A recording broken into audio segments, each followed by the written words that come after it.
Hi friends, ಹೇಗಿದ್ದೀರಾ? ನಾನು ಚೆನ್ನಾಗಿದ್ದೀನಿ, ನೀವು ಚೆನ್ನಾಗಿದ್ದೀರಾ ಅಂತ ಅಂದ್ಕೊತೀನಿ. ಇವತ್ತು ನಾನು ಊರಿಗೆ ಬಂದಿದ್ದೆ. ಮನೆ ದೇವ್ರ ದೇವಸ್ಥಾನ ಪೂಜೆಗೆ ಎಲ್ಲರೂ ಸೇರ್ಕೊಂಡು ಹೋಗೋಣ ಅಂತೇಳ್ಬಿಟ್ಟು ಆಯಿತು ಅಂತೇಳ್ಬಿಟ್ಟು ಹಿಂದ್ಗಡೆ ಎಲ್ಲ ನೋಡ್ತಾ ಇದ್ದಾಗೇ ನೋಡಿದ್ರೆ ಆಲ್ರೆಡಿ ನಮ್ಮ ವೈಫ್ ರೆಡಿ ಆಗಿಬಿಟ್ಟು ಕಾರ್ ಪೂಜೆ ಮಾಡ್ತಾಯಿದ್ರು. ಇನ್ನೇನು ಲೇಟ್ ಆಗುತ್ತೆ ಅಂದ್ಕೊಂಡು ನಾನು ಹೋಗ್ಬಿಟ್ಟು ರೆಡಿ ಆಗಿಬಿಟ್ಟು ಹೊರಟ್ವಿ. ಇನ್ನೇನು ಬಿಟ್ವಿ, ಹೊರಡೋಣ. ಅರ್ಲಿ ಮಾರ್ನಿಂಗ್ ಬೇಗ ಬಿಟ್ಟರೆ ಬೇಗ ರೀಚ್ ಆಗ್ತೀವಿ ದೇವಸ್ಥಾನಕ್ಕೆ ಅಂದ್ಕೊಂಡು. ಏಕೆ ಅಂದರೆ ಇಲ್ಲಿಂದ ಆಲ್ರೆಡಿ ಒಂದು 100 ಕಿಲೋಮೀಟರ್ಸ್ ದೂರ ಇರೋದ್ರಿಂದ ಒಂದು 2 ಅವರ್ಸ್ ಅಂತೂ ಹಿಡಿಯುತ್ತೆ. ಇನ್ನೇನು ಹೋಗ್ತಾ ಇದ್ದೀವಿ, ಇನ್ನೇನು ರೀಚ್ ಆಗ್ಬೋದು ಅನ್ನೋಷ್ಟರಲ್ಲಿ ದೇವಸ್ಥಾನ ಬಂತು.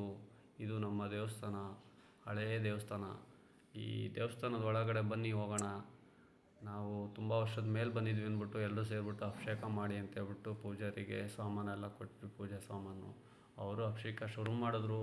ಅಭಿಷೇಕ ಮಾಡಿದ್ರೆ ಒಂದು 1/2 hour ಆಯಿತು. ತುಂಬ ಚೆನ್ನಾಗಿ ಆಯಿತು ಎಲ್ಲ ಪೂಜೆ ಎಲ್ಲ. ನೋಡಿ, ಇದು ನಮ್ಮ ಆಂಜನೇಯ.